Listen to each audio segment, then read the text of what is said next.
So let's get right into it. Um, I work in the tourist area, and I work with a lot of other sisters that do the same thing as me. And I work with a lot of other people of different races also that are doing the same thing. We're out in the public. It's a skill set that I have. It's entertainment, but it makes me money. It pays the bills. So one of the sisters there that I talk to, because I don't talk to a lot of people.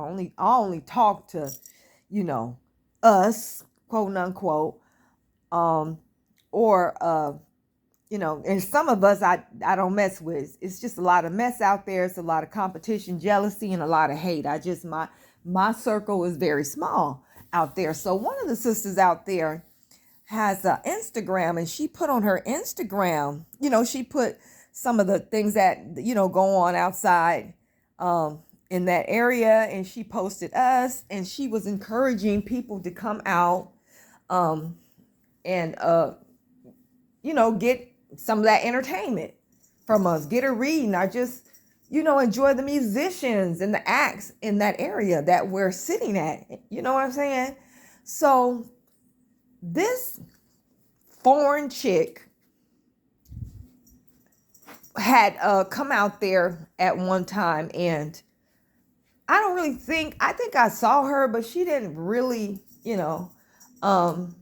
talk to anybody, and I'm too busy out there working to really talk. But the other chick that posted the information about what was going on and telling people, hey, come out and check us out, I think she met her. So they must have exchanged Instagram or something. So after my little coworker friend posted the information in the video, this foreign chick, which she was either West Indian or Caribbean, I can't remember, it was Haitian or something, got on her post or another post that somebody had had shared. I think it was another post that somebody had shared talking about all they do is sit up and wear head wraps and face paint. Don't go out there. What? Number one, yes, we do. We go out there, we do wear our pretty head wraps and stuff like that. It's a part of the New Orleans culture. And a couple of us have gone out there, with the face painted. That's New Orleans culture. She's trying to draw more people to her through, using that ambience, because voodoo in New Orleans, So, we have all kinds of styles out there, but why you just mention us? And what do you mean by all they doing is wearing head wraps and face paint? Don't go out there. Why you hating on us? Why are you trying to keep us from making money? What is your problem? She must have went out there and wasn't able to do good. That's what I'm thinking. She couldn't draw. She didn't have the right type of energy. She couldn't draw that money like she saw us drawing it. She couldn't get it like us. It had to be a jealousy thing, but why be so hateful? Why? Why try to keep us from eating? You can't eat, that's your problem. Maybe that's not for you. Do something else. So I have been noticing for a really much longer time, a lot of animosity and a lot of vile attitudes and behaviors from foreign women, foreign Black women against Black American women.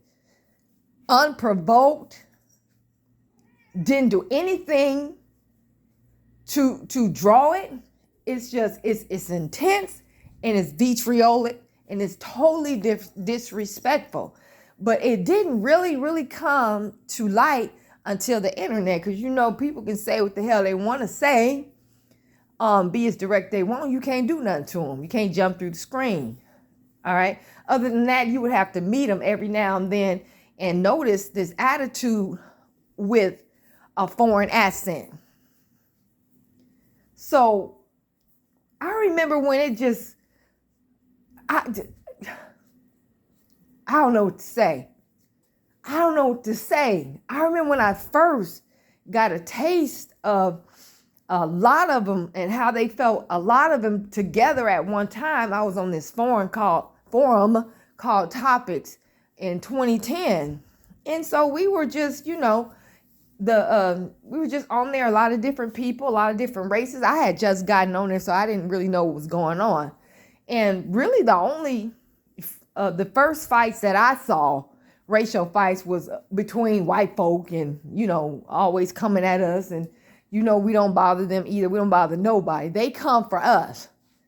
And then all of a sudden, this vitriolic tidal wave of hate coming, especially from Africa and the Caribbean islands too, but especially from Africa. And it was so horrible it was horrible. And I was shocked.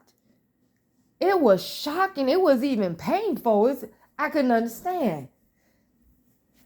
It was awful. So I didn't really know how to respond to them because I didn't really know nothing about them. I had never thought to look them up and find out any negative information about them or how they live or anything like that. So we said, me and the others tried to defend ourselves, which is what we had a right to do, was just saying, anything. And then every now and then somebody would post a picture of starving African people, just a whole bunch of mess that these people initiated. And the vitriol and hatred is so intense. You're like, what? What in the world? What in the whole world? Sisters better be careful. You got these people doing your hair. We be going to their restaurants. The hatred that we get from them is similar to the hatred that we get from these pale people. And sometimes it's even worse. I think they are worse. They just haven't had the numbers and don't have the powers to show us that. But I think they could be worse. And really, they can be, because a lot of them don't even have their accent anymore. And they don't really have a real strong, what I would say, African look. Like I can almost tell when I see a West African or from somebody from Senegal, Nigeria. I can tell when I'm looking at an Ethiopian or a Somali people. I can tell they have a specific look. But a lot of times you can't tell. They don't have no accent, and they can come around us and get intel and jack us up. They can do all kind of stuff because we don't know who they are. We can't tell the difference between them and us because they look like us, they talk like us, and dress like us.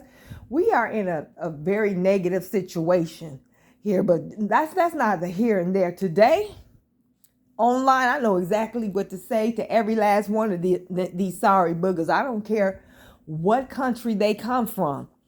Now on Twitter, we have been getting their accounts banned. We look them up and find out where they work, get them fired, all kind of stuff. We report them to all kind of anti-discriminatory organizations. I know that I've gotten a handful of foreign black people banned off of Twitter, and I had to report one lady to an organization. I sure did. So we're handling ourselves well. The vitriol is still there, but it's not as much as it used to be because they know better. They'll lose their accounts. But these people go low to the ground, low. They be posting pictures of George. Oh my God, is it George Floyd? With him on the ground with that man's knee on him and him, you know what I'm saying? And laughing about it. Now they laughing about the acquittal of that man who murdered the young man in New York who was hungry and, he wasn't in his right mind. The man got mad and killed him.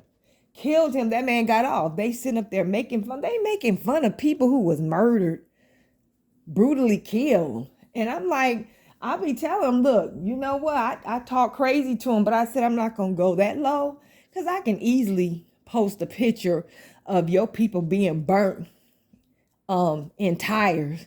I can post pics of y'all being on the ground, chopped with your limbs all chopped off because you know they be killing each other with machetes and all that. I can post all kind of evil stuff, but I said I'm not gonna go that low because I'm not a savage, I'm not a barbarian, and I got some humanity, so I'm gonna let you go there. But they're not gonna be able to say that this never happened, okay? Because whatever you put on internet, guess what? It stays there. It's staying there. And one day, you know, sometime in the not too distant future, when they get used to America and they learn about what racism in America is all about, it's all about your color. They don't care where you come from. Bottom line, you just another NIWGER. That's it. One day they gonna say, you know what, let's get together and fight against all these people, these Hispanics and these white folks and whoever. We gonna say, nah. We tried to tell you that 30 years ago. We tried to tell you that 50 years ago. And you treated us just like you're saying that they treat you. So, you know, we're in a different place. You handle yours, we handle ours. And right now we've cut ourselves off from this blackness and Pan-African unity that we thought that they had with us also. Because there was a time we would fight if you said something stupid about an African or even the Caribbean. You couldn't be no non-black person talking about us. But now, shoot, we don't care. As long as you don't mess with the American, the American, we don't care. They have to fight for themselves. And I'm serious. When I meet people, I be trying to see, find out if they're one of us. When I hear shit on the news happen to a melanated person, I be trying to make sure it wasn't one of us. You know, if it was one of them, I'm not concerned. You handle your own. You handle your own. We're done. We're done with that. So, you know, you live and you learn. Sometimes your blessings come in disguises because our community have been ripped apart and broken. We have this gender war going on between us. Our families are in disarray, don't like each other, don't talk to each other. Most of our children are growing up in one-parent family homes. The parents are addicted. It's a mess.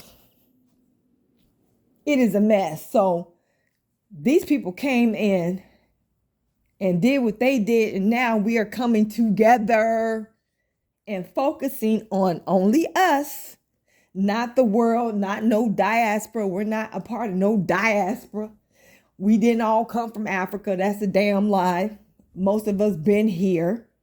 We are indigenous to this land, but we are admixed. We do have Asian, European, African, and whatever. But for the most part, we have retained our, you know, copper colors, skin and dark skin and all that. But yeah, no, these people are you can't claim people based off of how they look. Some people are natural enemies by blood and spirit. You don't see it, but the spirit sees it.